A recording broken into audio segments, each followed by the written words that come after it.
Good morning, everyone.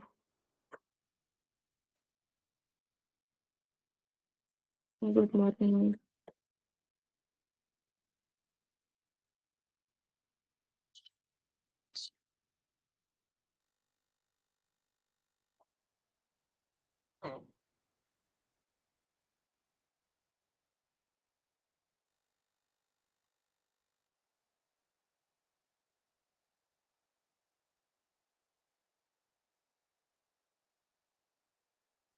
Yes, assignment देखी सबने group पे?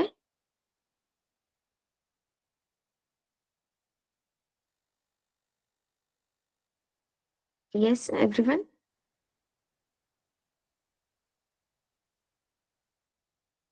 ओके। उसमें से कोई क्वेश्चंस ट्राई किए हैं सॉल्व करने के लिए असाइनमेंट से? Yes, nice.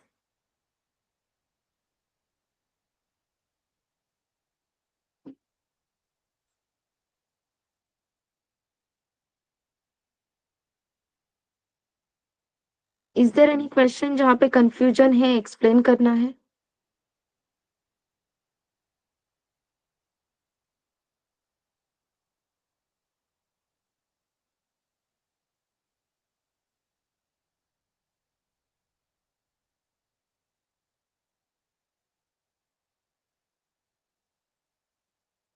Last question 2 number से और उन्हें स्वैप करना है।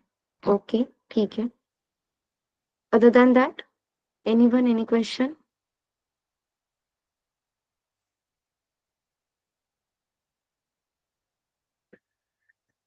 वैसे असाइनमेंट देखी है ना सबने?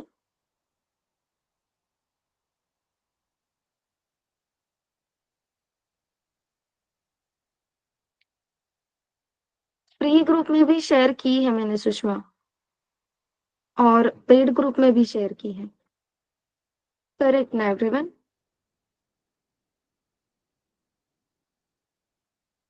यस, फ्री ग्रुप में शेयर की है मैंने, दोनों फ्री ग्रुप्स, सॉफ्टवेयर टेस्टिंग का भी और जावा फुल स्टैक भी।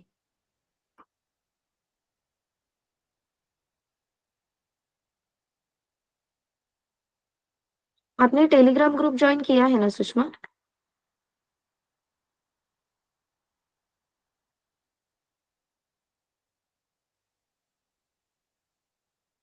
हाँ। आप ग्रुप को लाइटली मत लो, क्योंकि नोट्स हो या अपने असाइनमेंट्स हो, वो ग्रुप पे ही आते हैं।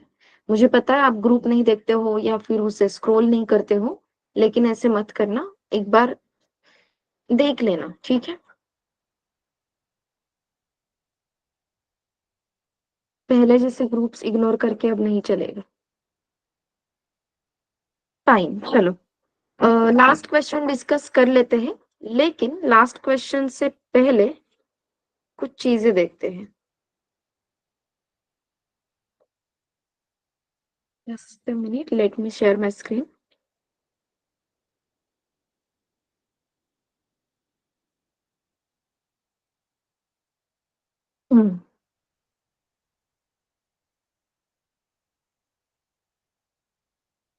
यस, स्क्रीन विजिबल है एवरीवन?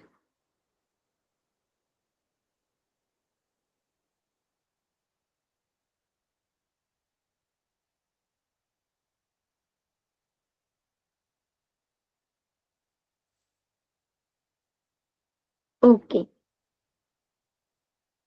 कल हमने एक कोड लिख के देखा था, हेलो या फर्स्ट बिट सॉल्यूशंस करके, याद है?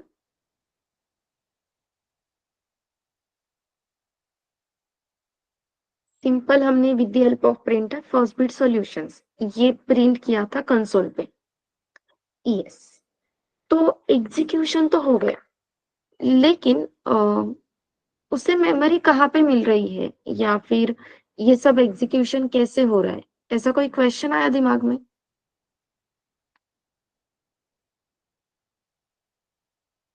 कि हाँ, आंसर तो मिल गया।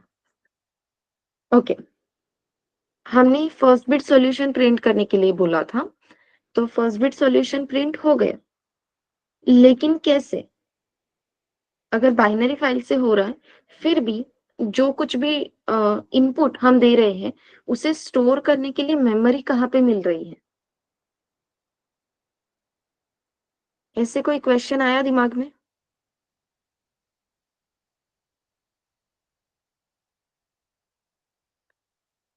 एक एग्जांपल लेते हैं। घर में ना कुछ तो फंक्शन है, ठीक है? तो घर में फंक्शन होता है तो हम जनरली ऑर्डर दे देते हैं केटरिंग को। तो वैसे ही हमने केटरिंग को ऑर्डर दे दी और सब बता दिया कि रबड़ी चाहिए, पूरी चाहिए, फुलके चाहिए, देन पनीर मसाला चाहिए, वेज पराठा चाहिए, देन मलाई कोफ्ता चाहिए। सब मेन्यू बता दिए, राइस में जीरा राइस भी रख दो, पुलाव भी रख दो। स्टार्टर्स के लिए हमने मंचूरियन रखा है, लेकिन लड़कियों का रहता है पानी पूरी चाहिए, क्योंकि मुझे खुद बहुत पसंद है। तो पानी पूरी भी बता दी कि नहीं, स्टार्टर में पानी पूरी होनी चाहिए, मंचूरियन से दिल नहीं भरेगा हम लड़कियों का, राइट? हाँ। सो ये सब हमने केटरिंग को बता दिया कि ये ऑर्डर चाहिए। अब इस सब प्रोसेस में एक चीज हम भूल गए हैं। वो क्या है?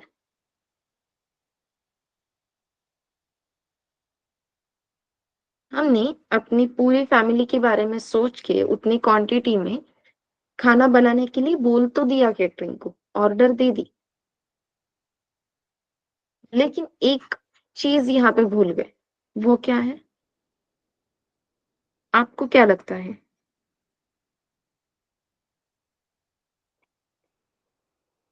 Budget. Okay.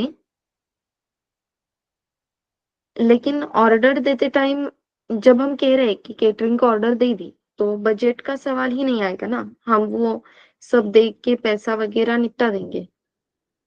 Address. Address. Perfect. हमने ऑर्डर दे दी, लेकिन लोकेशन ही नहीं बताया, या फिर उससे जगह ही नहीं दी। अरे बाप रे, रियल लाइफ में कहाँ से एक्सटेंशन लाओगे मयूर? एक्सटेंशन नहीं, I am talking about location, I am talking about the.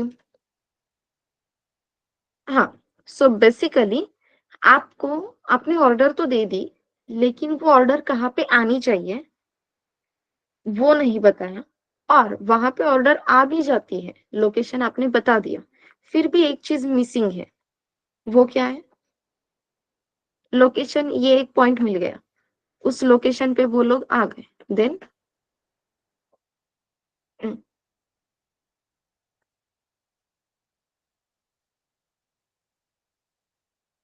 Name. Okay.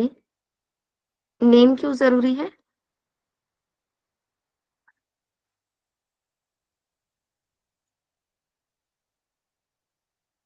Quantity नहीं, जब हम ऑर्डर देते तो क्वांटिटी बता देती दी है हमने। कॉन्टैक्ट नंबर नहीं। लोकेशन पे आने के बाद उन्हें क्या चीज लग सकती है वो सोचो। जगह चाहिए। Exact address. नहीं, एग्जैक्ट एड्रेस आपने लोकेशन के थ्रू दे दिया, लेकिन उस लोकेशन पे वो खाना कहाँ पे रखना है वो जगह रह गई। करेक्ट। कि हाँ, यहाँ पे आपको आपका खाना रखने के लिए जगह है, जो भी खाना आप लेके आए हो वो आप यहाँ पे सेटल कर सकते हो। करेक्ट। तो लोकेशन बता दिया, लेकिन स्पेस नहीं दी थी। So this space allocation is nothing but memory allocation.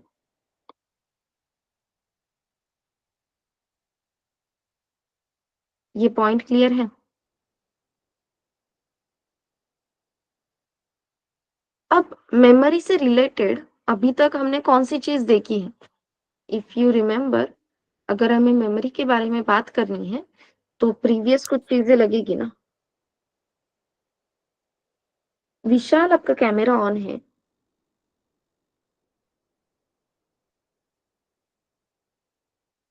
Programming में जब हमने टोकन्स वगैरह देखे थे, तो मेमोरी से रिलेटेड कुछ चीजें देखी थी। Perfect. First one is memory diagram, then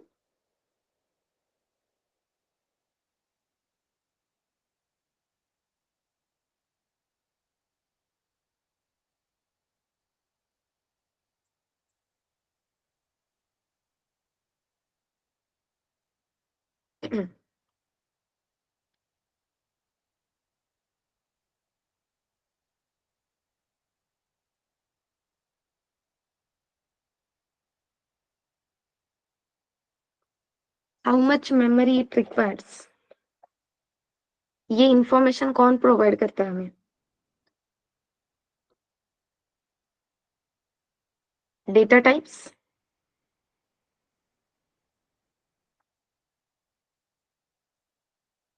perfect. तो जब भी मेमोरी का सब्जेक्ट आने वाला है, टॉपिक आएगा, तो ये दो चीजें इंपॉर्टेंट है, क्योंकि यही हमें मेमोरी बता सकते हैं कहाँ पे एलोकेट होगी, कितनी एलोकेट होगी, कितनी वेस्ट हो रही है एंड एवरीथिंग। यस। तो ये मेमोरी का जो रिलेशन था वो कहाँ पे था? हमें ऑर्डर देते टाइम लोकेशन तो पता होना ही चाहिए, लेकिन उस लोकेशन पे अपना खाना कहाँ पे हम एडजस्ट करने वाले हैं या वो टेबल्स कहाँ पे लगाने वाले हैं, ये चीजें सोचना भी जरूरी है। Which is based on quantity. Quantity तो हमें पता थी, तो क्वांटिटी अगर पता है तो उतने साइज का वहां पे पॉट होना जरूरी है, सो दैट उस पॉट में सारा खाना एडजस्ट हो जाए, बैठ जाए। करेक्ट। जैसे कि हम ग्रेवी की सब्जी बना रहे हैं, मतलब सब्जी बना रहे हैं ग्रेवी वाली। ओके। तो वो अपनी डोसा के पैन में बन सकती है क्या? किसी भी पैन में ग्रेवी वाली सब्जी बन सकती है क्या? नो। क्यों? क्योंकि सब्जी बनाने के लिए जो जिस साइज का कंटेनर चाहिए वो पैन नहीं है। वरुण, आज आपका डे 1 है क्या?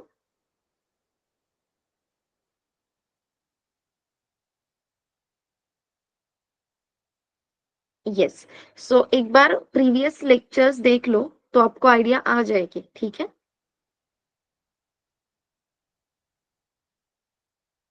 ग्रुप में सारे रिकॉर्डिंग सेशंस के लिंक प्रोवाइड किए हैं उसी के थ्रू। यस।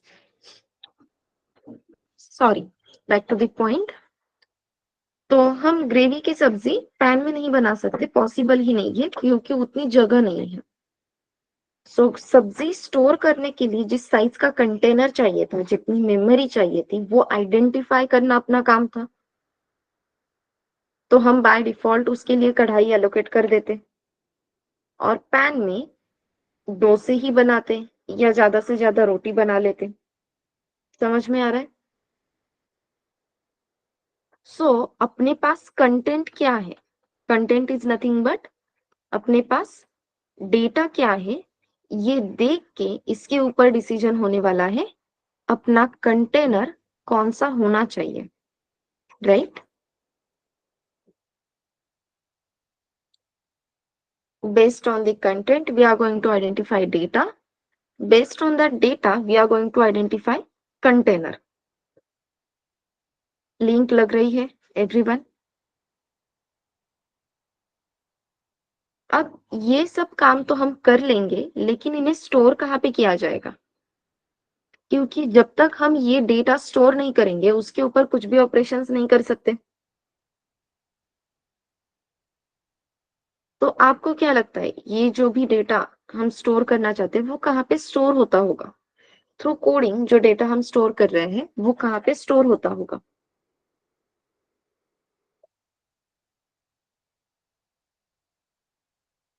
अभी जो मैं बोर्ड पे यहाँ पे लिख रही हूँ, रफ कर रही हूँ, ये सब प्रोसेस कहीं तो हो रही होगी। कहाँ पे हो रही है?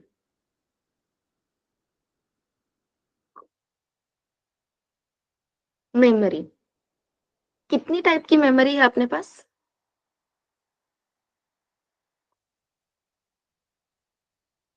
दो। कौन से?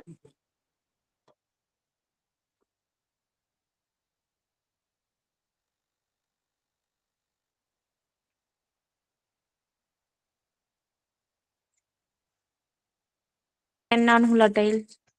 Sorry? Volatile and non-volatile. Okay. अच्छा, रैम और रोम अलग अलग है क्या कन्हैया, अपर्णा? हाँ, अलग ही है, लेकिन वो दो अलग कैटेगरी में नहीं आते हैं। ओके, दोनों की कैटेगरी सेम है। प्राइमरी सेकेंडरी ऐसा कुछ सुना है क्या? Primary memory, secondary memory. Yes, primary memory में क्या आने वाला है आपका? रैम और रोम, ठीक है।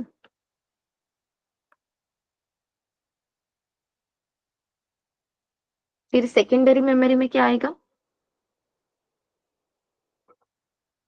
आपकी हार्ड डिस्क। परफेक्ट। और करेक्ट, एसएसडी भी अपनी सेकेंडरी मेमोरी में है आने वाली है। फाइन। अब ये जो प्राइमरी मेमोरी है इसे ही क्या कहा जाता है? Temporary memory. और सेकेंडरी मेमोरी को क्या कहा जाता है? Permanent memory. अब ये जो परमानेंट मेमोरी है, ये जो हार्ड डिस्क है, इसके साथ आपका सीपीयू कभी भी खुद से बात नहीं कर सकता। अब सीपीयू की बात कहाँ से आ गई? क्योंकि सीपीयू क्या है? Central processing unit. सारे सूत्र जो हिलते हैं, यहाँ से वहां कनेक्शन लगते हैं, उसमें काम किसका रहता है? अपने सेंट्रल प्रोसेसिंग यूनिट का। ब्रेन ऑफ द कंप्यूटर करके उसका इंट्रोडक्शन होता था, राइट? तो वही सीपीयू कभी भी आपके सेकेंडरी मेमोरी के साथ डायरेक्टली बात नहीं कर सकता। आपका सीपीयू सिर्फ और सिर्फ इस रैम के साथ ही डायरेक्टली बात कर सकता है, which is primary memory. Okay, ये सब क्यों डिस्कस कर रहे हैं, लेट अस सी। तो अगर आपका, हाँ, अब आपने जो कोड कल सेव किया था, राइट? हमने यहाँ पे कोड सेव किया। ये जो कोड हमने सेव किया है वो कहाँ पे सेव हुआ होगा? रैम पे या हार्ड डिस्क पे? क्या लगता है?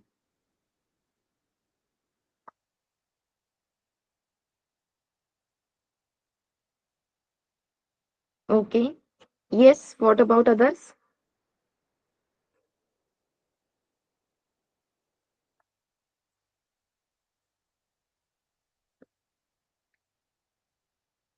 ओके,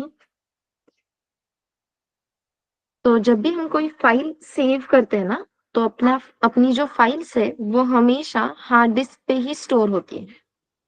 तो कल जो सोर्स फाइल हमने सेव की है वो सोर्स फाइल कहाँ पे है? हार्ड डिस्क पे। इवन आपका जो ऑपरेटिंग सिस्टम है, ओएस, वो भी डायरेक्टली सेकेंडरी मेमोरी के साथ बात नहीं कर सकता, और इसीलिए इसका नाम सेकेंडरी है, क्योंकि कोई भी डायरेक्टली इसके पास पहुंच नहीं सकता है। तो फिर क्या करना होगा? अपनी हार्ड डिस्क पे जो भी डेटा है वो सबसे पहले हमें रैम पे लोड करने की जरूरत लगती है। ओके, सबसे पहले क्या करना होगा? जो भी डेटा आपके हार्ड डिस्क पे है वो रैम पे लोड करना होगा। एक process like that only. Hard disk is a permanent storage. Permanent storage पे आप कोई भी डायरेक्टली एक्शंस नहीं ले सकते मुझे। आपको उस डेटा को परमानेंट मेमोरी से टेम्पररी मेमोरी में लेके आना होगा, तभी आप उस पे ऑपरेशंस कर सकते हो। आपको लगता है कि आपने एक टेक्स्ट फाइल या वर्ड फाइल ओपन कर दी और आप चेंजेस कर रहे हो, तो वो चेंजेस हो रहे हैं हार्ड डिस्क पे, लेकिन नहीं। The moment U double click that file, वो फाइल, आपका जो डबल क्लिक का मीनिंग है वो है फाइल को लोड करो। कहाँ पे? हार्ड डिस्क से रैम पे। That is the meaning of that double click.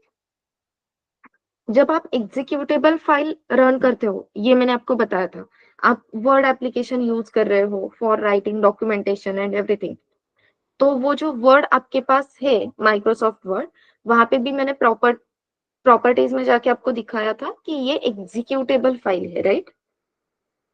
और जब आप उस एग्जीक्यूटेबल फाइल पे डबल क्लिक करते हो तो आपके सामने माइक्रोसॉफ्ट वर्ड का एप्लीकेशन ओपन हो जाता है। व्हाइल दैट, तो वो डबल क्लिक मतलब क्या था, हार्ड डिस्क पे आपकी एग्जीक्यूटेबल फाइल है, उसे आपने रैम पे लोड किया, और रैम पे लोड जब रैम पे जो लोडिंग प्रोसेस चल रही थी वो कंप्लीट होगी, तभी आपका एप्लीकेशन ओपन होगा। तब तक आपका एप्लीकेशन ओपन नहीं होने वाला, ठीक है। इसलिए बहुत बार वो सर्कल घूमता रहता है लोडिंग वाला। क्यों? क्योंकि एग्जीक्यूटेबल फाइल हार्ड डिस्क से रैम पे लोड करनी थी। रैम पे लोड करनी है तो ऑब्वियसली उसके लिए जगह बनानी होगी। हो सकता है ऑलरेडी रैम पे बहुत सारी चीजें हैं और आप जो न्यू एप्लीकेशन ओपन करना चाहते हो उसके लिए जगह बनाना जरूरी है। वो जो प्रोसेसिंग टाइम है वो आपको यहाँ पे लोडिंग में दिखता है, ओके। और फिर जब आपका लैपटॉप या आपका कंप्यूटर बहुत हैंग होने लगता है तो आप एक्सटेंडेड रैम उसमें ऐड कर देते हो। कभी नोटिस किया है? लोड ही नहीं हो रहा जल्दी, कोई भी एप्लीकेशन है जल्दी से ओपन नहीं होता है, लैपटॉप स्टार्ट होने के लिए बहुत टाइम लगता है। तो मोस्ट ऑफ द टाइम आप एक्सटेंडेड रैम वहां पे इंक्लूड कर लेते हो,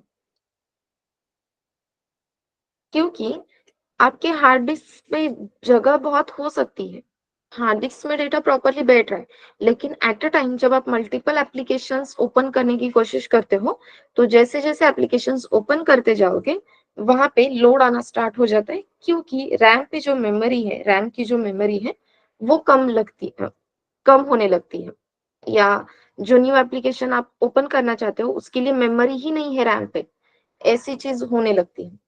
ये जो टॉपिक है ना वो बहुत इंटरेस्टिंग है, लेकिन ये एक्सप्लेन करते करते फिर हम ओएस में घुस जाएंगे, तो अभी के लिए मैं यहीं पे रुकती हूँ।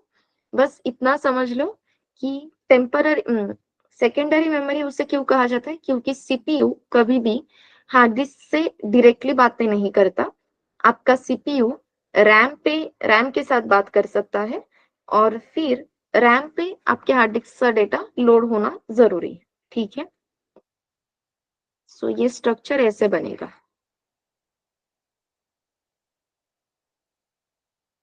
यहाँ पे है सीपीयू, यहाँ पे है आपकी रैम, रोम, और यहाँ पे है आपकी हार्ड डिस्क, ओके। तो जो भी एप्लीकेशन आप ओपन करना चाहते हो, डबल क्लिक करके हमें वो एप्लीकेशन यहाँ पे पहले लोड करना होगा, हार्ड डिस्क से वो रैम पे लोड हो जाएगा, फिर सीपीयू उसके साथ जो भी प्रोसेसिंग करनी है वो प्रोसेसिंग कर सकता है। क्लियर है everyone? Sorry, is it clear? और इसीलिए रैम को प्राइमरी मेमोरी कहा जाता है और हार्ड डिस्क को सेकेंडरी मेमोरी कहा जाता है। फिर प्राइमरी मेमोरी को ही टेम्पररी मेमोरी ये नाम क्यों दिया है? क्योंकि रैम पे जो डेटा रहता है, जैसे कि ये जो यहाँ पे मैं ड्रॉ वगैरह कर रही हूँ, ये टेम्पररी, जब मैं इसे सेव करूंगी तब ये सेव करने के बाद हार्ड डिस्क पे चला जाएगा और ये परमानेंट स्टोरेज बन जाएगा। तब तक ये जो प्रोसेसिंग मैं यहाँ पे कर रही हूँ, कुछ लिख रही हूँ, कुछ रफ कर रही हूँ, ये सब टेम्पररी है। बहुत बार आपने नोटिस किया होगा कि आप किसी डॉक्यूमेंटेशन पे काम कर रहे हो, या कॉलेज में ही हम कोड करते थे और बीच में ही लाइट चली जाती थी, नोटिस किया है? या फिर पीसी ही बंद हो जाता था, तो जितना भी कोड आपने लिखा है वो सब चला जाता था। क्यों?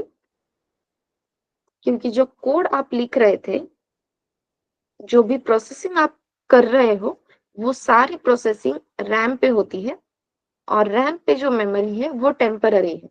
जब तक आप उस मेमोरी को सेव नहीं करोगे तब तक वो मेमोरी आपके हार्ड डिस्क पे नहीं जाने वाली। क्लियर है? तब तक वो मेमोरी परमानेंट नहीं होगी। So what is temporary and what is permanent, ये क्लियर है?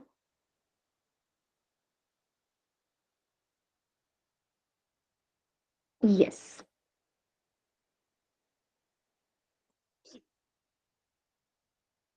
तो अब अगर आपका वर्ड डॉक्यूमेंट का एग्जीक्यूटेबल फाइल आपके रैम पे लोड हो रहा है, तो जो कोड आपने लिखा उस कोड का भी एग्जीक्यूशन फाइल या एग्जीक्यूटेबल फाइल जो है वो रैम पे लोड होगा।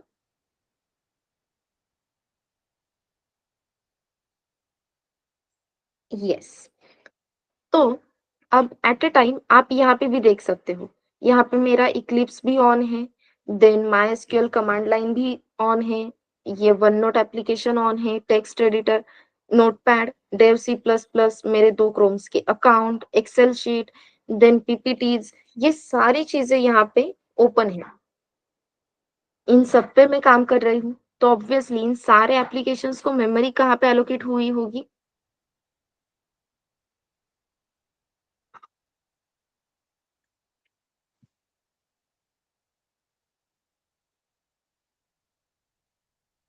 रैम पे।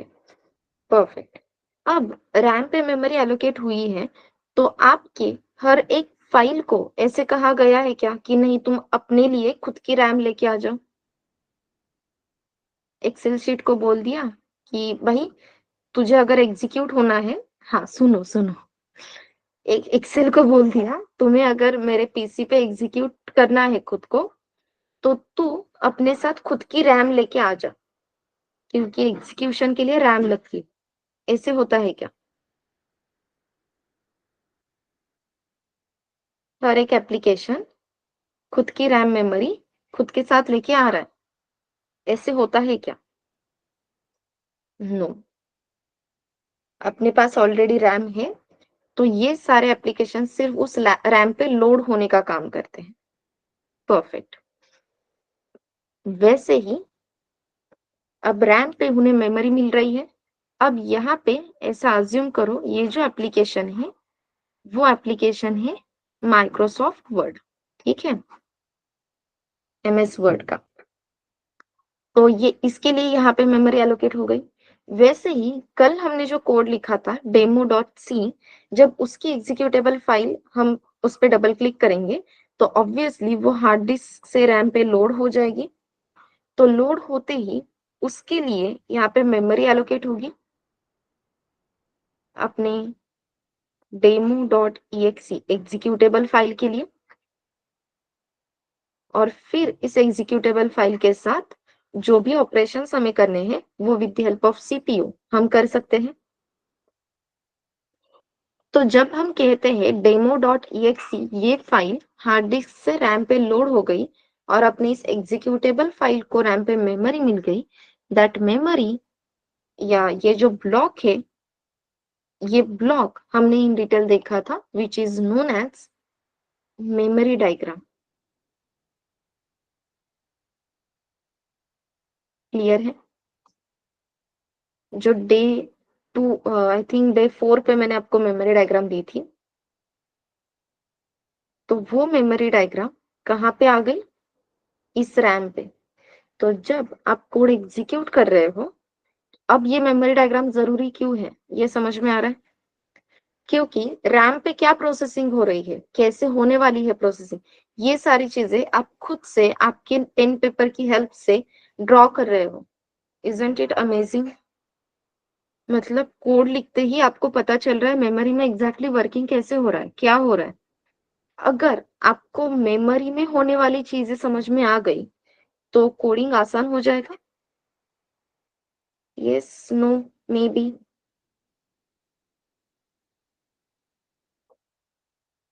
यस। मेमोरी में होने वाली चीजें जैसे जैसे समझ में आती है, अपना जर्नी बहुत आसान हो जाता है, क्योंकि एरर्स जो आते हैं उन्हें समझने के लिए अपने सामने अगर मेमोरी खुद पिक्चर ड्रॉ करके देखी कि ये देख मेमोरी में तूने इस तरीके, आप तूने जो कोड लिखा है वो मेमोरी में इस तरीके से दिख रहा है, so how can you expect another output? ये आपके सामने पिक्चर खड़ा रहेगा, तो आपको इजीली आइडेंटिफाई करने आएगा कि हाँ कहाँ पे गलत जा रहे हैं, हमें क्या करना चाहिए था। Okay, so here the role of memory diagram comes. चलो मेमोरी डायग्राम में कितने अ, हम कह सकते हैं पार्टीशंस है वो बता सकते हो? जिन्होंने मेमोरी डायग्राम रोज ड्रॉ की है वो बता सकते हैं। Code segment, data segment, okay, global and static heap. Perfect. Total 4 segments है। First one is code Stack. Segment, हाँ. राइट। और जो नीचे दिख रहा है ये पूरा क्या है? Data segment. डेटा सेग। और डेटा सेगमेंट को आपने अगेन 3 पार्ट्स में डिवाइड किया है। इसमें से आप देख सकते हो एक जो पार्ट है वो वन साइड से ओपन है, ठीक है, this is open from one and. और फिर जो क्लोज वाला है उसे हमने 2 पार्ट्स में डिवाइड किया है, जिसमें से फर्स्ट है global and Global static, and static. Perfect, and second one Heap. Heap. और ये जो ओपन एंडेड ब्लॉक है इसे क्या नाम दिया था? Stack. Stack. Okay, so this memory diagram we are going to draw for each and every code. तो ये मैंने आपको कहा भी था 5 बार ड्रॉ करने के लिए, ये किया था सबने? मेमोरी डायग्राम ड्रॉ की थी 5 टाइम्स? यस, सबको याद है अच्छे से? नाइस, ठीक है। अब ये स्टैक सिर्फ वन साइड से ओपन क्यों है? Why is this stack is open ended?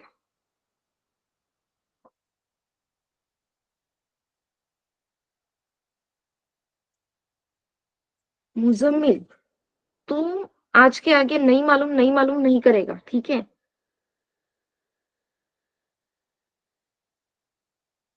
तू पहले सोचेगा आंसर। मैं क्वेश्चन करती हूँ, सेकंड दूसरे सेकंड को इसका मैसेज आता है नहीं मालूम। ऐसे हो ही नहीं सकता कि आपको पता नहीं है, ठीक है? थोड़ा सा सोचो। अच्छा, डेटा एंटर करने के लिए फिर स्टैक और हीप को दरवाजे की जरूरत नहीं है क्या? सिर्फ स्टैक को ही दरवाजा होना जरूरी है? यहीं पे भी कहीं पे डोर होना चाहिए था ना फिर। हाँ, स्टैक से तुम यहाँ पे अंदर जाओ, यहाँ पे अंदर जाओ। यस साक्षी।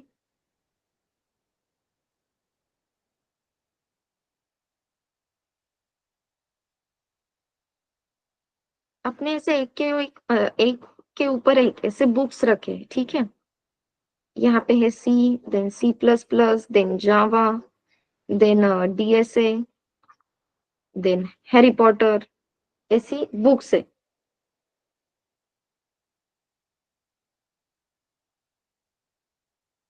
ओके वैष्णवी, तो ऐसे आपने एक के ऊपर एक बुक रख दिए, तो आप डायरेक्टली जावा की बुक निकाल सकते हो क्या?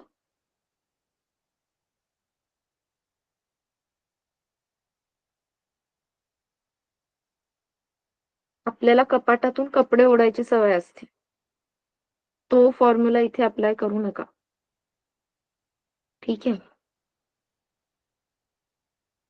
ये इतना इंपॉर्टेंट नहीं था मुजम्मिल, मुझे पता था ये मैसेज करेगा। इतना इंपॉर्टेंट नहीं था, जाने दो। हम डायरेक्टली जावा की बुक नहीं निकाल सकते, राइट? सबसे ऊपर जो बुक है विच इज हैरी पॉटर, वही बुक सबसे पहले आप निकाल सकते हो। और कल जाके आपने एक नई बुक लेके आ गए, that book is for Python. तो ये पाइथन की बुक आप डायरेक्टली सी के नीचे ऐड कर सकते हो क्या?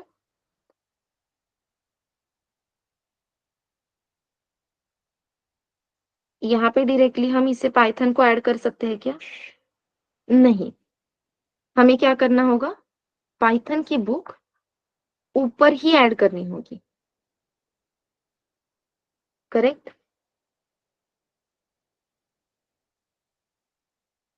तो ये सब डिस्कशन क्यों चल रहा है? This is the working of stack. Stack क्या कहता है? जो एलिमेंट सबसे टॉप मोस्ट पे है। In the case of stack we are going to see stack frame. तो यहाँ पे अपने एलिमेंट का काम किसका है?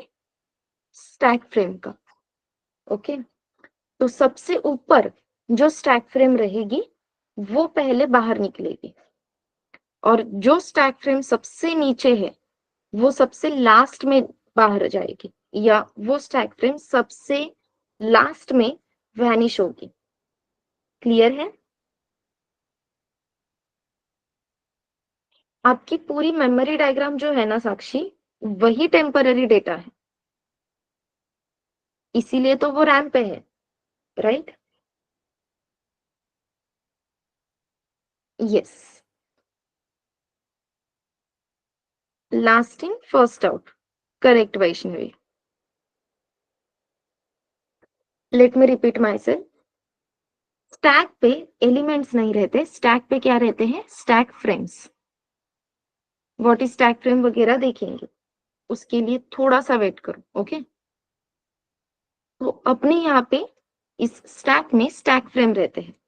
अपने फंक्शन का सॉरी अपने कोड का एंट्री पॉइंट क्या है? What is the entry point? Perfect, main. Main ये एक फंक्शन है, तो जिस मोमेंट पे आपकी ऑपरेटिंग सिस्टम मेन फंक्शन को कॉल कर देती है ना, तो मेन फंक्शन की नाम से आपके इस स्टैक में अलग से स्टैक फ्रेम क्रिएट होती है। तो मैंने आपको क्या कहा था? स्टैक में क्या रहने वाले हैं? Stack frames. सबसे पहले कॉल किसे किया जाता है? मेन फंक्शन को। तो फर्स्ट स्टैक फ्रेम जो क्रिएट होगी वो किसकी रहेगी? अपने मेन फंक्शन की। ठीक है, तो ये जो स्टैक फ्रेम है वो किसी वेरिएबल को या आइडेंटिफायर को एलोकेट नहीं होती है। स्टैक फ्रेम सिर्फ और सिर्फ किन्हें एलोकेट की जाती है? फंक्शंस को। ये क्लियर है? व्हाट इज फंक्शन वगैरह देखेंगे, फिर से कह रही हूं, उसके लिए रुको। ये वाला पार्ट क्लियर है? स्टैक फ्रेम सिर्फ और सिर्फ फंक्शंस को एलोकेट होती है। सबसे पहले मेन फंक्शन कॉल किया जाता है, इसलिए मेन फंक्शन की स्टैक फ्रेम रहेगी। उसके बाद अभी के लिए अज्यूम करो कि आपने सम फंक्शन को कॉल किया।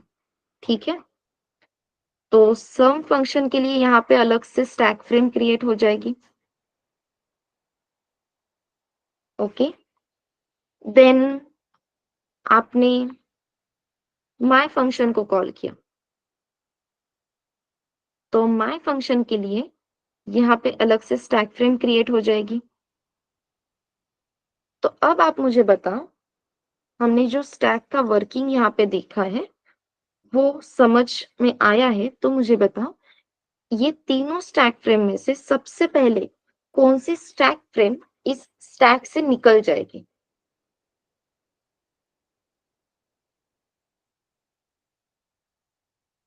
मेन। मेन। सुषमा नहीं, इसलिए मैं आंसर देने के लिए रुकी थी। Perfect, my function. Open ended stack कहाँ से है सुषमा? सिर्फ ये इमेज दिमाग में मत रखो कि टॉप मोस्ट बाहर निकलेगी। अपने इस बुक में टॉप मोस्ट बाहर क्यों निकल रही थी? क्योंकि एंट्री पॉइंट टॉप से था। ठीक है, अब एंट्री पॉइंट कहाँ से है आपका? नीचे से। तो जहां से एंट्री मिल रही है वो स्टैक फ्रेम सबसे पहले वैनिश होगी। उमेश, क्लियर है? सुषमा?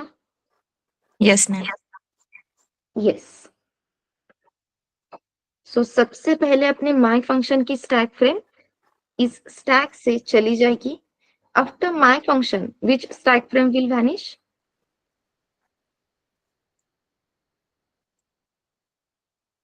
माय फंक्शन चली गई, इसके बाद कौन जाएगा?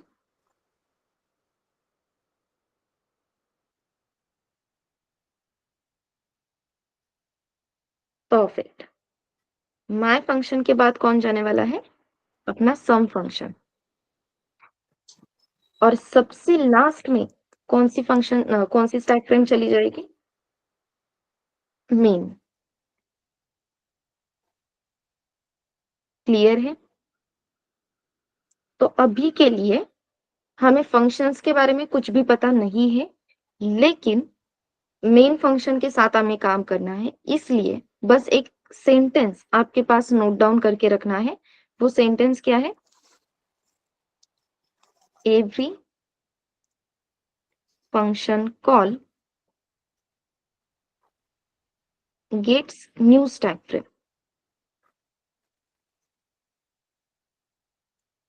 क्लियर है?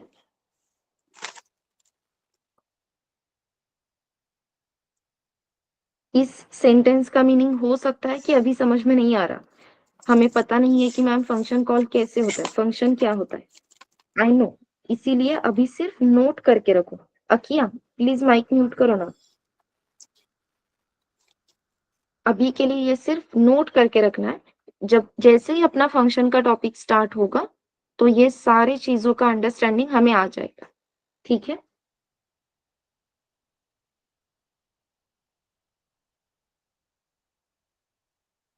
Okay everyone?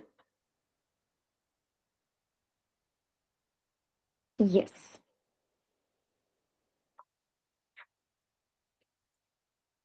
तो जैसे ही हमने कल कोड लिखा, हमने कोड लिखा था void main opening closing brackets, और यहाँ पे आपने लिखा प्रिंटर, और जो मैसेज हमें प्रिंट करना था वो मैसेज यहाँ पे दे दिया, फर्स्ट बिट सॉल्यूशंस। राइट? तो ये मेन फंक्शन से रिलेटेड टास्क है, तो इसे मेमोरी कहाँ पे एलोकेट हुई होगी?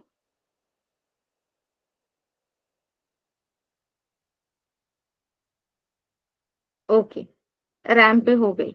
रैम पे आपके .exe फाइल को मेमोरी एलोकेट होती है। ठीक है? उस मेमोरी को, जो .exe को एलोकेट हुई है, उसे आप रिप्रेजेंट कर रहे हो with the help of memory diagram.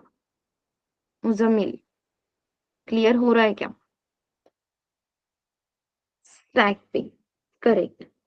लेकिन ये जो फ्लो ऑफ कोड या जो सेंटेंसेस, ठीक है, ये क्लियर हो गया। सो इसे मेमोरी कहाँ पे एलोकेट होगी? स्टैक पे। एवरीवन, क्लियर है क्या?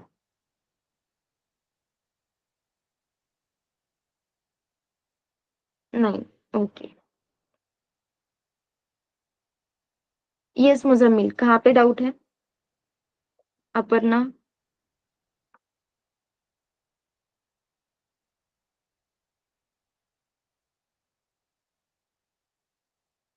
ओके। कल का ये कोड सबको याद है? void main ओपनिंग क्लोजिंग करली ब्रैकेट्स।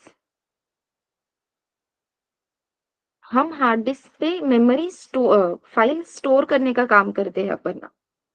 अगर आपको कोई भी फाइल एग्जीक्यूट करनी है, जब आप डबल क्लिक करते हो फॉर एग्जीक्यूशन, वो फाइल हार्ड डिस्क से रैम पे लोड की जाती है। ठीक है? अब वो फाइल लोड हो गई, एग्जीक्यूटेबल फाइल यहाँ पे लोड हो गई रैम पे। अब ये एग्जीक्यूटेबल फाइल को उन्होंने टोटल 4 पार्ट्स में डिवाइड करके दिया है आपको। Code segment, data segment, then global and static, heap and stack. Correct? अभी हमने कहा every function call gets new stack frame. तो मेन इज अ फंक्शन, ये हमने डे 1 पे देखा था। आई मीन प्रोग्रामिंग का जर्नी स्टार्ट होने पे ये देखा था। Main is a function which is called by OS. Operating system अगर आपके मेन फंक्शन को कॉल कर रही है, तो ऑब्वियसली उसे जगह कहाँ पे मिलेगी? स्टैक पे ही, राइट? तो स्टैक पे अगर आपके मेन फंक्शन को मेमोरी मिल रही है, तो ये फर्स्ट बिट सॉल्यूशंस जो आप प्रिंट करना चाहते हो, ये भी पहले स्टोर करना होगा ना। तो ये कहाँ पे स्टोर होगा?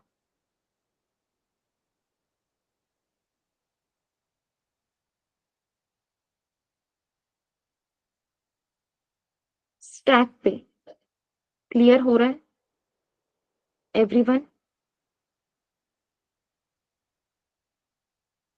तो मेन फंक्शन में हम जो भी चीज लिखेंगे उसे मेमोरी कहाँ पे एलोकेट होने वाली है? मेन फंक्शन में। ओके, स्टैक पे, सॉरी, मेन फंक्शन में नहीं, स्टैक पे मेमोरी एलोकेट होगी। Fine with that everyone? हाँ, अब उसे ओपन रखने के लिए मुझे बहुत कष्ट लेने की जरूरत लगती, इसलिए मैंने क्लोज किया था। ठीक है,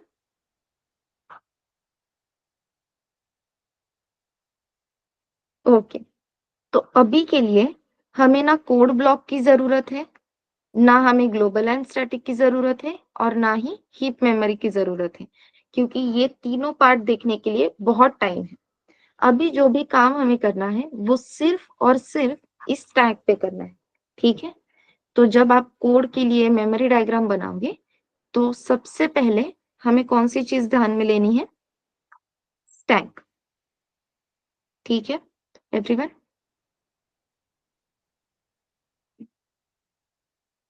यस। कल हमने एडिशन ऑफ टू नंबर्स के लिए एल्गोरिदम लिखा था। तो अगर आपको दो नंबर्स की एडिशन करनी है तो सबसे पहले क्या करना होगा?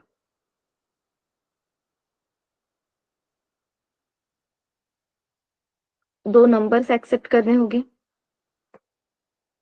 मैंने आपको बोल दिया 5 + 7 कितने होते हैं? यस, 5 + 7। आंसर क्या रहेगा?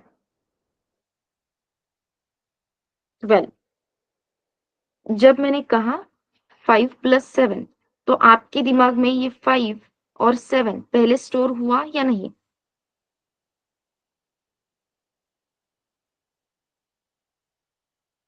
स्टोर हुआ। उसके ऊपर प्रोसेसिंग करके आपने आंसर बता दिया 12। दैट मीन्स ये 5 और 7 सबसे पहले मेमोरी में स्टोर करना जरूरी है। यस। अगर आपको ये 5 और 7 मेमोरी में स्टोर करना है तो मेमोरी एलोकेट होनी जरूरी है।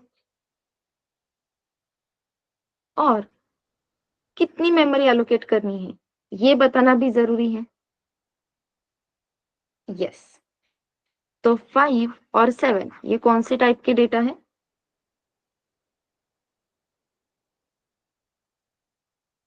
इंटीजर। तो आपको डेटा टाइप कौन सा यूज करना होगा? इंट। तो आप कह रहे हो इंटीजर टाइप का डेटा है, तो स्टैक फ्रेम पे आपको मेमोरी एलोकेट हो जाएगी। ठीक है, ये मेमोरी है, 4 बाइट्स की है। 4 बाइट्स की क्यों? इफ यू रिमेम्बर, मैंने आपको डेटा टाइप्स और उन्हें कितनी मेमोरी एलोकेट होती है वो लिखने के लिए कहा था, राइट? तो आपने नोटिस किया होगा इंटीजर को 4 बाइट्स लगते हैं। तो यहाँ पे इंटीजर कहते ही 4 बाइट्स एलोकेट हो जाएगी। लेकिन इस मेमोरी का अगर आपको लोकेशन ही पता नहीं है तो आप उसे एक्सेस कर सकते हो क्या? नहीं। इस मेमोरी को कुछ तो लोकेशन है, something 2000 is the location of this memory, लेकिन हम इसे एक्सेस नहीं कर पा रहे हैं। और इसका रीजन सिंपली क्या है? हमें पता ही नहीं। So someone should be there to identify your location. होना चाहिए कोई तो जो लोकेशन आइडेंटिफाई करने में हेल्प करे।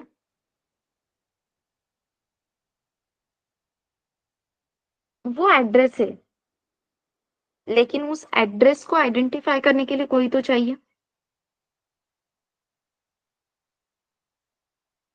तो उस एड्रेस को आइडेंटिफाई करने का काम मैंने इस ए को दिया। नहीं, रुको रुको, उस लोकेशन को, उस 2000 को आइडेंटिफाई करने का काम मैंने किसे दिया? ए को। तो मैंने लिख दिया इंटीजर ए। तो इंटीजर ए कहते ही 4 बाइट्स की मेमोरी एलोकेट हो गई जिसका एड्रेस है 2000। और इस लोकेशन को आइडेंटिफाई करने का काम कौन कर रहा है? A. And that's why it is known as identifier. Identifier याद है? Why A is an identifier? Because it helps us to identify the location of memory. Clear है?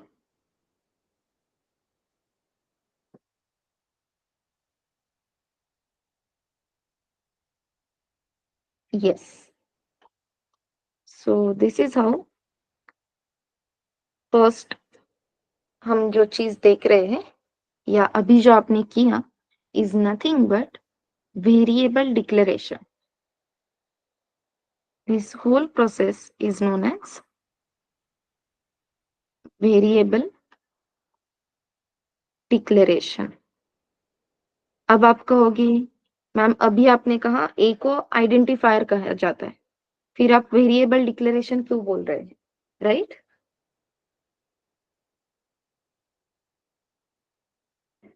हो सकता है ना? लेट अस सी वन एग्जांपल.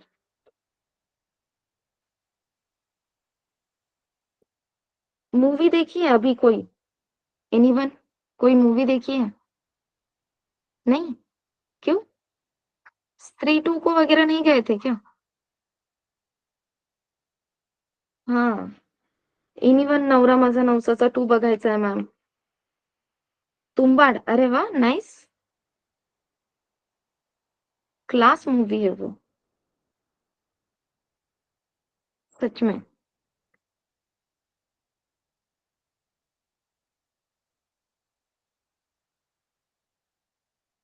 मूवी देखने का शौक नहीं है क्या आपको? मूवी का शौकीन होना चाहिए. अच्छा, सीरीज देखते हो क्या? कोई सीरीज देख रहे हो रिसेंटली? कोई भी ये नहीं बोलेगा कि नहीं मैम टाइम नहीं होता है, क्योंकि चीजों के लिए टाइम निकाल देते हैं हम आसानी से. ओके. यश. सीरीज भी नहीं देखते हो? करते क्या हो भाई?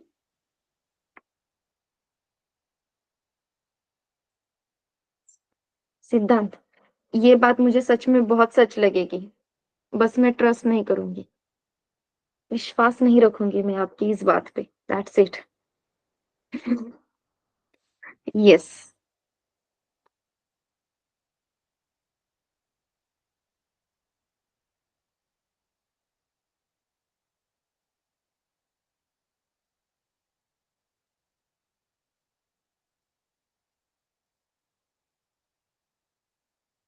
रिवीजन के लिए टाइम बस नहीं हो रहा, बाप रे. लगता है सच में ये पढ़ाई कर रहा है. या पढ़ाई करते करते नींद लग जाती है, फिर आँख खुलने के बाद रिवीजन कर लेता हूँ. रिवीजन स्टार्ट करते ही फिर से आग लग जाती है, ऐसा कुछ नहीं ना?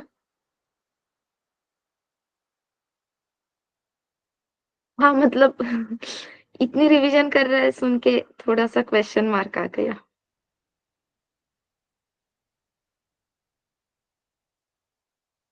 लड़कियां आप क्या करते हो? मतलब सीरियल, सास भी कभी बहू थी? हाँ. ऐसे सीरियल्स मत देखो. अब वो बंद हो गई, कोई तो नहीं चल रही है. अब हर एक सीरियल में कुछ तो, हाँ, थर्ड पर्सन की एंट्री दिखाई देती है. नहीं नहीं, फिर क्या करते हो? घर के काम में से फुर्सत ही नहीं मिलती माँ. माँ बहुत काम लगाती है.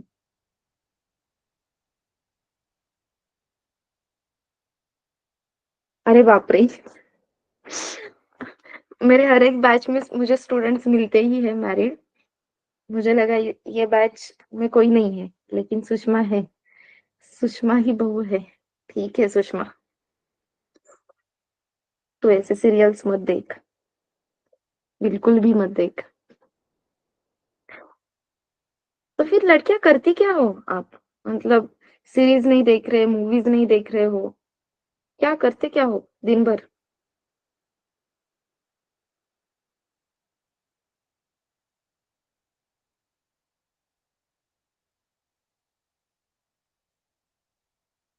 कॉलेज? अरे बाप रे. एवढं सिरियसली कॉलेज करतेस साक्षी तू? हाँ सिरियसली. नाइस. मैम कॉलेज में ही असली वजह है, ऐसा कुछ। जाने दो, लड़कियां ऑफेंड होती है अगर ऐसे हम उन्हें चिढ़ाएंगे तो। लड़कों का कुछ नहीं होता है, कुछ भी बोलो। रियल लाइफ में तो नहीं मिल रहा मैम। एटलीस्ट चिढ़ा लोगे तो भी लगेगा हाँ कुछ तो है।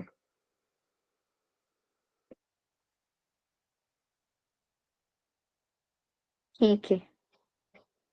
सो ये अपनी मूवी की सीट से ऐसे समझ लो। ऐसे नहीं होते, आई नो दैट, लेकिन अभी के लिए स्ट्रक्चर ड्रॉ किया है। सो साक्षी अपने पेरेंट्स के साथ आई थी, तो यहाँ पे साक्षी और उसके पेरेंट्स बैठे हैं ऐसा अज्यूम कर लेते हैं, ठीक है। और उसी टाइम साक्षी की नजर गई इस E2 के सीट पे, जहां पे उसे दिखाई दिया कि E2 और E1 पे उसके दोस्त बैठे। These are the friends of Sakshi. और E3 पे कोई तो बंदा है जो अकेला आया था। यहाँ पे एक अकेला बंदा है, किसी के साथ भी नहीं आया, अकेला मूवी देखने चला आया। तो साक्षी को दिखाई दिया फ्रेंड्स है, तो साक्षी क्या कह सकती है उस बंदे को जाके? अंकल, भैया। हाँ, लड़का है तो भैया मत कहना, उठेगा नहीं वो वहां से।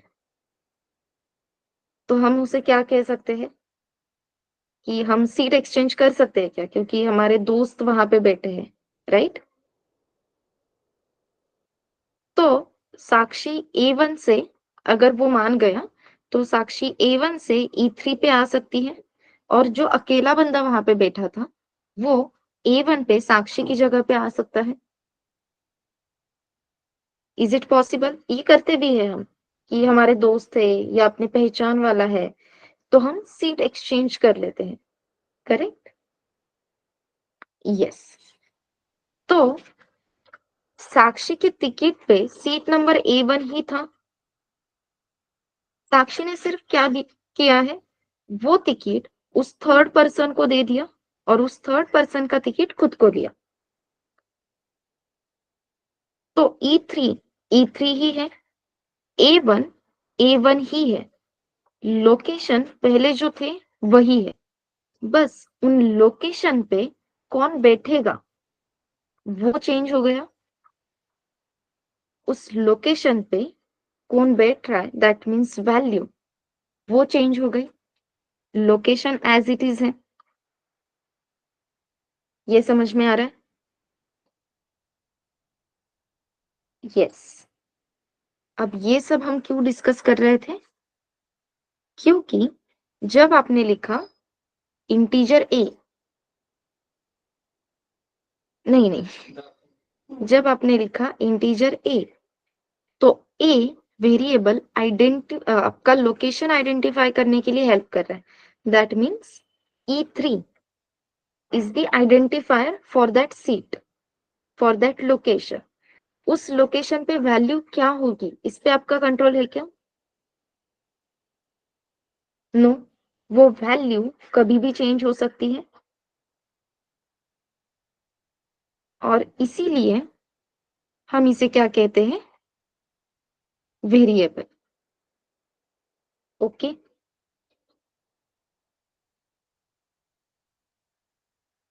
इस ए आइडेंटिफायर में जो वैल्यू रहेगी वो कभी भी चेंज हो सकती है। So value of A can be change.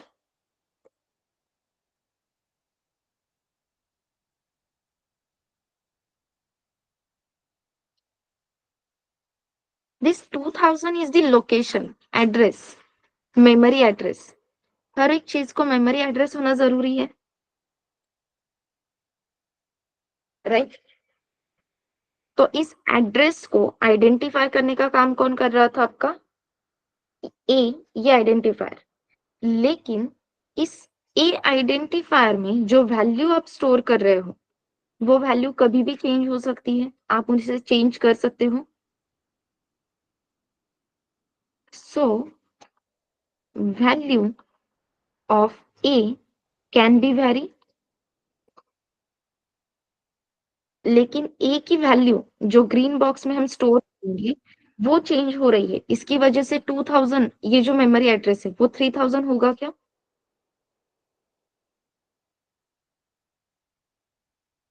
No. Clear हो रहा है? So value of A can be vary and that's why it is known as variable.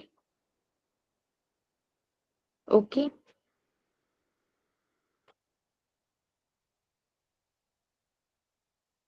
तो ये लाइन सबको लिख के लेनी है। Variable is a identifier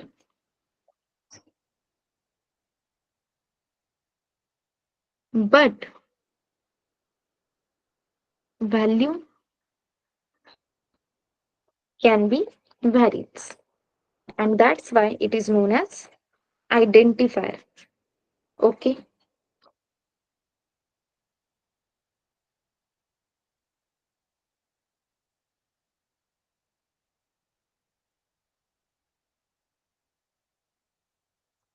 so एक minute,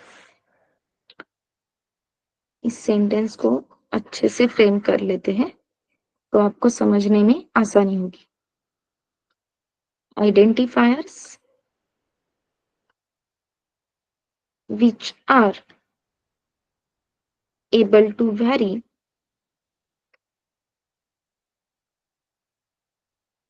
are known as variables. ये सेंटेंस क्लियर है क्या everyone?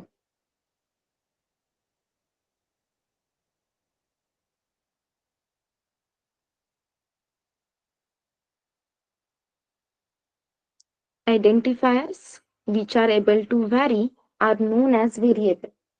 Is it clear everyone?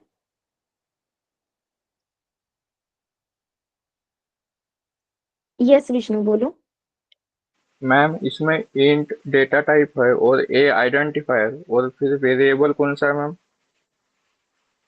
A is identifier, लेकिन इस A आइडेंटिफायर की जो वैल्यूज है वो चेंज हो सकती है। That's why A yes is known as variable. और यही अपना सेंटेंस कह रहा है, identifiers which are able to vary are known as variables. तो A is a variable only. Clear है?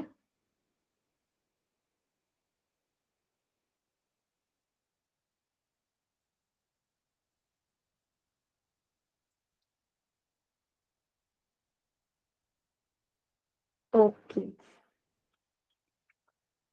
इस लाइन का मीनिंग सबको क्लियर हुआ क्या everyone? Please type C for clear अगर क्लियर है तो।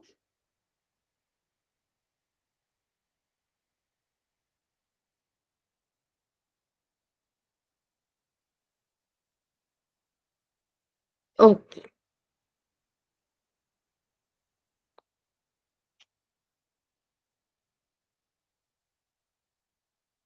और आइडेंटिफायर्स हम क्यों यूज करते हैं? To identify the location. तो A is a identifier also, जो हमें लोकेशन आइडेंटिफाई करने के लिए हेल्प कर रहा है। At the same time value of A can be vary, that's why it is known as variables. Variables are ultimately identifiers. सबको क्लियर है? Shall we go ahead?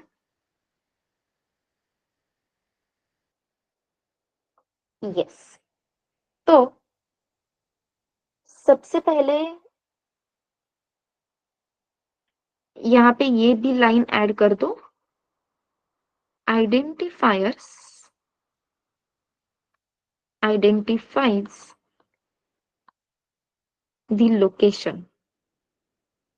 ठीक है, आइडेंटिफायर्स identifies the location। तो जैसे ही आपने लिख दिया इंटीजर A, आपने ये सिर्फ लिख दिया integer A then integer B, तो इसे क्या कहा जाता है? This is known as declaration. ये डिक्लेरेशन वगैरह इन डिटेल देखते हैं, बस 2 minute. Integer A integer B, this is known as declaration. जैसे ही आपने ए और बी डिक्लेयर किया तो उन्हें मेमोरी एलोकेट कहाँ पे होने वाली है? यस एवरीवन, ये डिक्लेरेशन मेन में हो रहे हैं, तो मेमोरी कहाँ पे एलोकेट होगी? परफेक्ट। तो मेमोरी एलोकेट हो रही है अपने स्टैक पे। तो स्टैक पे यहाँ पे हमने बोल दिया इंटीजर ए, तो ए नाम से एक लोकेशन आइडेंटिफाई होगा, इंटीजर टाइप का डेटा है, इसलिए 4 बाइट्स मेमोरी एलोकेट होगी। इसका एड्रेस है समथिंग 2000। सच में 2000 एड्रेस होता है क्या? नहीं, लेकिन हमारे पास कुछ तो नाम होना चाहिए ना, इसलिए हम इमेजिनरी एड्रेस ले रहे हैं 2000। ओके, सिमिलरली हमने नेक्स्ट एलिमेंट डिक्लेयर किया है which is b. So b इस वेरिएबल को भी मेमोरी एलोकेट की जाएगी। This memory is of 4 bytes और यहाँ पे इसका एड्रेस है समथिंग 3000। अब आप मुझे बताओ, ए बोल सकता है क्या नहीं मुझे ये 2000 एड्रेस पता नहीं, तो बी को बोलेगा नहीं तुम्हारा 3000 एड्रेस मुझे दो और मेरा 2000 एड्रेस तुम लो। Is it possible? नो, ये पॉसिबल ही नहीं है। Correct, correct. जैसे सीट नंबर वही रहेगा, आप चाहो तो वहां पे जो वैल्यू स्टोर कर रहे हो वो चेंज कर सकते हो क्या? यस। सो सिंपली जब आपने लिखा इंटीजर ए इंटीजर बी तो ये डिक्लेरेशन था, आपको कुछ तो मेमोरी एलोकेट हो गई, लेकिन ये मेमोरी एम्प्टी रहती है क्या? नहीं। जब आपको कोई भी मेमोरी एलोकेट की जाती है तो वहां पे समथिंग गार्बेज वैल्यू प्रेजेंट रहती है, गार्बेज में जीबी लिख के प्रेजेंट कर रही, ठीक है। जब भी आप कोई वेरिएबल डिक्लेयर करोगे और आपको मेमोरी एलोकेट होगी तो उस मेमोरी पे, उस एलोकेटेड मेमोरी पे हमेशा कोई तो गार्बेज वैल्यू प्रेजेंट रहेगी। अब आप गार्बेज वैल्यू के साथ ऑपरेशंस करोगे क्या? रैंडम नंबर रहता है, उसे हम गार्बेज वैल्यू कहते हैं, ठीक है। तो उस रैंडम नंबर्स पे हम ऑपरेशन परफॉर्म करेंगे क्या? नहीं। हमें अगर 5+7 यही एडिशन पूछी गई है तो एक नंबर में 5 और दूसरे नंबर में 7 यही वैल्यू प्रेजेंट होना जरूरी है। तो यहाँ पे आपने डिक्लेरेशन तो कर लिया इंटीजर ए इंटीजर बी बोल के, अब वैल्यूज असाइन करनी है। तो अब हमें सिर्फ क्या लिखना है? a is equals to 5 and b is equals to 7। अब हमें फिर से इंट a लिखने की जरूरत है क्या? फिर से आपको यहाँ पे इंटीजर a ऐसे लिखने की जरूरत है क्या? नो। क्यों जरूरत नहीं है? क्योंकि जो मेमोरी एलोकेट होनी थी वो पहले ही हो गई है, जितने नंबर ऑफ बाइट्स चाहिए थे उतने नंबर ऑफ बाइट्स मिल गए हैं, तो फिर से इंट लिखने की जरूरत है क्या? नो। जब भी आप वेरिएबल्स को वैल्यू असाइन करोगे, this process is known as assignment. Value assign करना इज नोन एज असाइनमेंट, ठीक है। तो आपने पहले डिक्लेरेशन किया, फिर असाइनमेंट की, तो a इज इक्वल्स टू 5, तो a वेरिएबल में जो गार्बेज वैल्यू थी वो अब वहां से निकाल दी जाएगी और वहां पे क्या स्टोर होगा? 5। Same goes with b, b variable में पहले जो गार्बेज वैल्यू थी वो वहां से निकाल दी जाएगी और यहाँ पे वैल्यू क्या आ जाएगी? 7। क्लियर है क्या एवरीवन?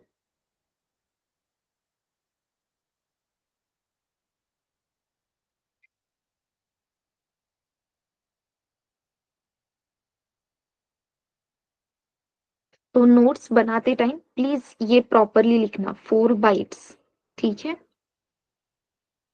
देन 2000 और 3000 ये हमने लिखा है, वो क्या है?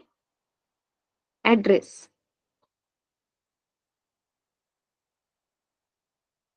सो 2000 3000 हम कह सकते हैं इमेजिनरी एड्रेसेस है to explain the things, that's all.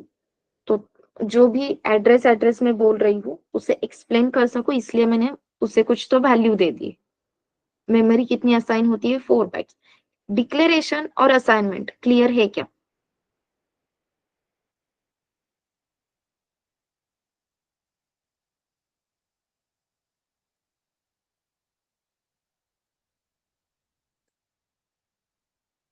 Yes, तो अब यहीं पे हम वेरिएबल डिक्लेरेशन और वेरिएबल पहले तो this is nothing but variable declaration,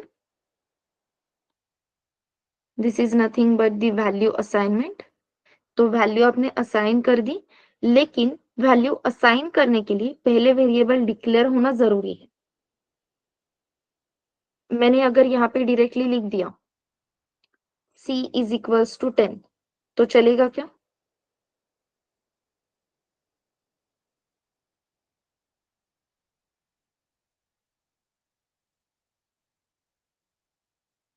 no.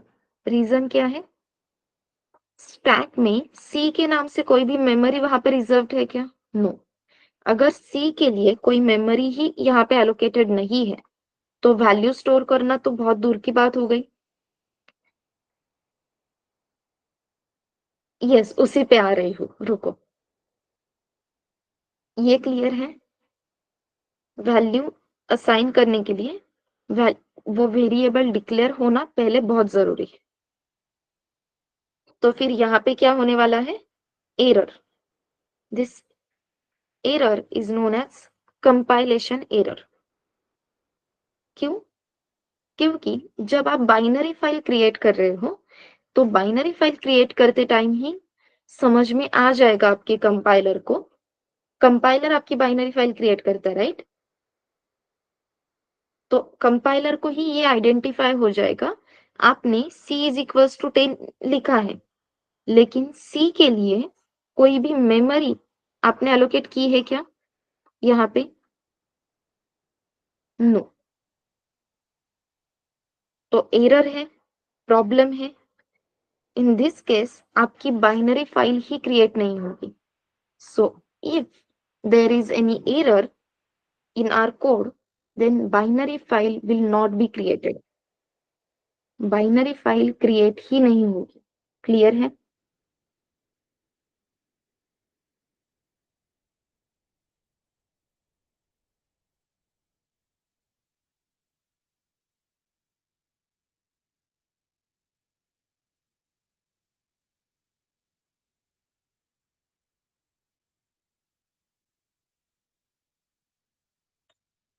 Okay, तो अब हमने वेरिएबल डिक्लेरेशन, वेरिएबल को वैल्यू असाइन करना, ये दोनों टास्क सेपरेटली परफॉर्म किए। अगर आपको वेरिएबल डिक्लेयर भी करना है और उसे वैल्यू भी असाइन करनी है at the same time, then that process is known as variable initialization। तो वो कैसे करोगे? तो सिंपली यहाँ पे हम पहले तो डेटा टाइप देखिए, वेरिएबल का नेम डिसाइड करेंगे, integer d is equals to, यहीं पे हम उसे वैल्यू भी असाइन करेंगे। सो जब आपने लिखा integer D, this is nothing but variable declaration, तो पहले ये वेरिएबल डिक्लेयर होगा and after that d is equals to 15, that means आपने यहाँ पे क्या किया है? वैल्यू असाइन की। So declaration plus assignment is known as variable initialisation. ठीक है?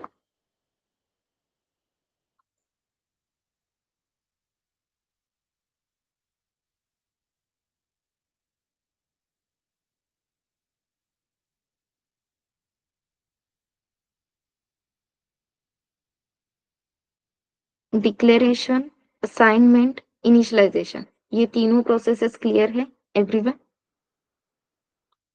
तो ये जो इनिशियलाइजेशन की प्रोसेस है वो रिफ्लेक्ट कैसे होगी? तो सबसे पहले आपने क्या लिखा है? Integer d is equals to 15। अब ये जो वैल्यू असाइन करने की प्रोसेस है वो हमेशा ध्यान में रखना, असाइनमेंट कहाँ से होगी? राइट टू लेफ्ट, करेक्ट है? Assignment is always done by right to left. मैंने ऐसे कुछ लिख दिया 5 इज इक्वल्स टू a, तो ये वैलिड है क्या? क्या लगता है?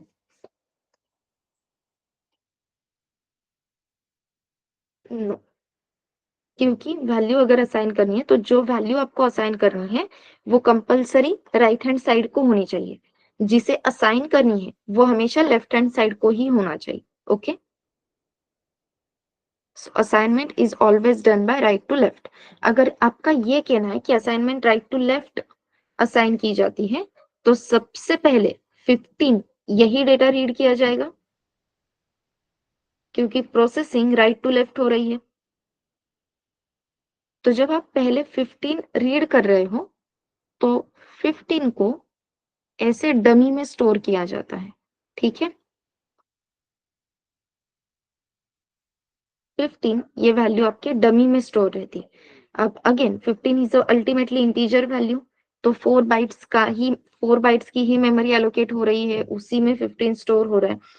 लेकिन उसके बाद आपने वेरिएबल डिक्लेयर किया, तो यहाँ पे वेरिएबल डिक्लेयर होके उसे मेमोरी एलोकेट होगी 4 बाइट्स की। इसका समथिंग एड्रेस रहेगा 4000, और फिर जो डेटा आपने डमी में रखा था वो इस डी को मिल जाएगा, और ये जो प्रोसेस है, this process is known as bitwise copy. और फिर इस डी में 15 स्टोर हो जाएगा। इसके बाद ये जो आपकी डमी में मेमोरी थी ना, वो अपने आप क्लियर की जाती है। ये आपके ओएस का काम है, तो इसका आपको लोड लेने की जरूरत नहीं है। फिर 15 वैसे ही रहेगा क्या, या वो निकल जाएगा, तो वो निकल जाएगा। क्लियर है एवरीवन?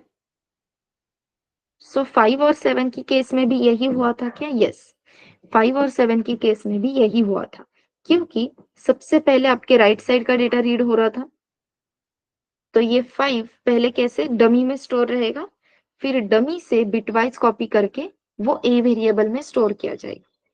ये समझ में आ रहा है एवरीवन?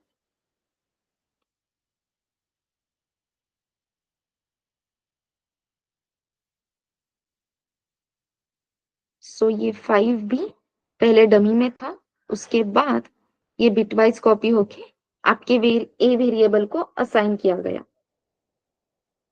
हाँ, same goes with 7। Assignment right to left होती है, तो सबसे पहले राइट साइड का डेटा रीड किया जाएगा विच इज 7। तो सबसे पहले आपको 7 को स्टोर करना होगा, ये आपने डमी में किया, और फिर उसे बिटवाइज कॉपी करके आपने बी वेरिएबल को असाइन कर दिया, ठीक है। तो इस इक्वल टू का मीनिंग क्या है? डेटा अपने में स्टोर करके लेना। Okay everyone?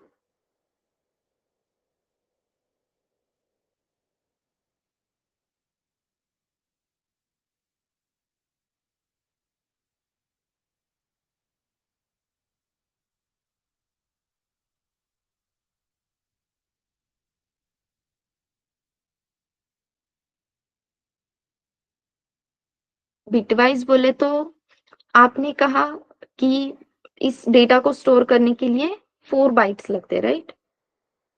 तो हमने कैलकुलेशन देखा था, 1 बाइट मीन्स 8 बिट्स। फिर हमने बाइनरी नंबर्स देखे थे, करेक्ट। तो अगर आपका डेटा है 4, तो 4 का जो बाइनरी रिप्रेजेंटेशन है वो क्या है? 0100। करेक्ट, नहीं, 4 का है 0100 बाइनरी कोड, ठीक है, राइट। तो अब ये सारे बीट्स है, this is first bit, this is second bit, third, fourth, तो ऐसे बीट्स है अपने पास। तो जब आप डेटा कॉपी करते हो इस डमी से डी वेरिएबल को, डेटा आप असाइन कर रहे हो, तो ये बीट वाइज असाइन होना चाहिए। मतलब पहले 0 कॉपी हुआ, देन 0, देन 0, देन 0, फिर 1, फिर 0, फिर 0, ऐसे हर एक बीट कॉपी किया जाता है जब भी आप कोई नंबर एक जगह से दूसरी जगह पे स्टोर करने की कोशिश करते हो। That's why it is known as bitwise copy, bit by bit data copy करना। ओके,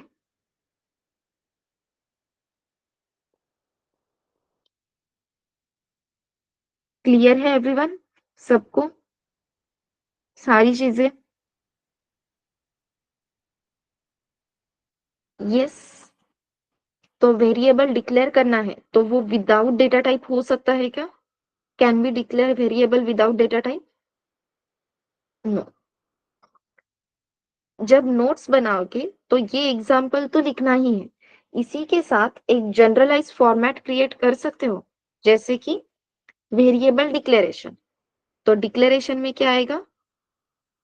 डेटा टाइप और स्पेस देखिए क्या आने वाला है आपका?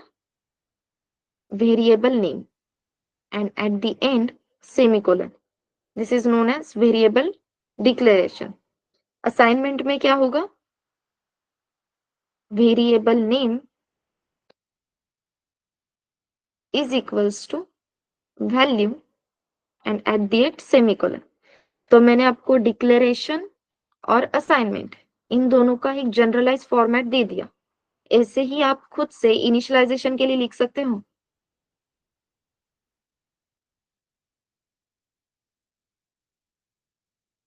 Yes, no?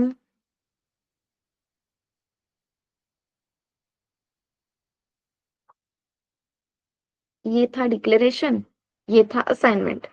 कल मैं आपको आंसर बता दूंगी, पहले ट्राई तो करो।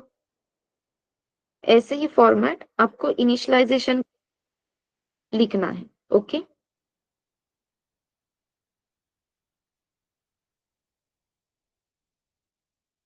Perfect. Data type variable name equals to value and semicolon. Nice. वैसे सेमीकोलन क्यों यूज कर रहे हैं हम? Perfect everyone. Why we are using semicolon? End of the statement, end of the line. Perfect.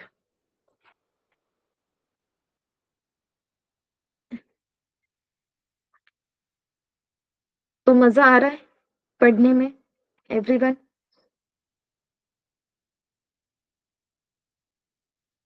Yes. And finally कल से हम operators पे जंप करेंगे। आपने नोटिस किया होगा कि हम टोकन्स के साथ काम करना हमने स्टार्ट कर दिया है। टोकन्स में डेटा टाइप थे, हमने डेटा टाइप्स पे काम किया। टोकन्स में आइडेंटिफायर्स थे, वेरिएबल्स थे, हमने आइडेंटिफायर्स वेरिएबल्स पे भी काम किया। देन यहाँ पे जो आप इक्वल्स टू यूज कर रहे हो, this equals two is nothing but assignment operator.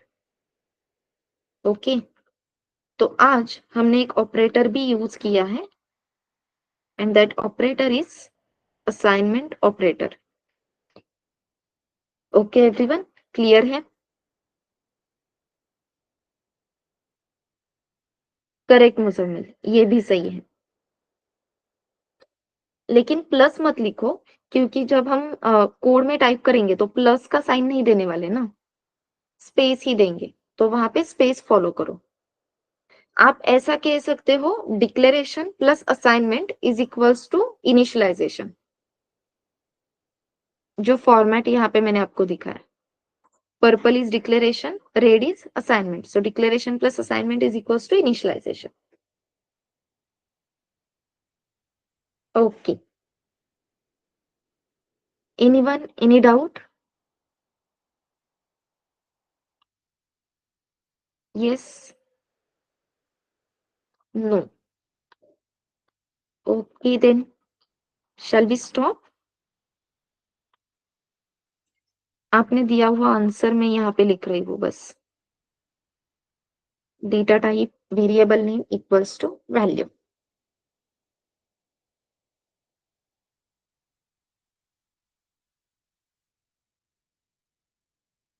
आपके जो एल्गोरिदम्स है वही कंप्लीट करने हैं, और आज जो हमने देखा है उसकी रिवीजन करनी।